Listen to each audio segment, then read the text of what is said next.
ఘడియవో జన్మగా నే గడుపుతున్నానని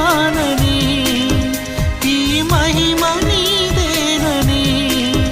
నీకైనా తెలుసాని నీకు చెప్పాలని ఒకే ఒక మాట మదిలోన దాగుంది మౌనంగా ఒకే ఒక మాట పెదవో పలేనంత తీయంగా నా పేరు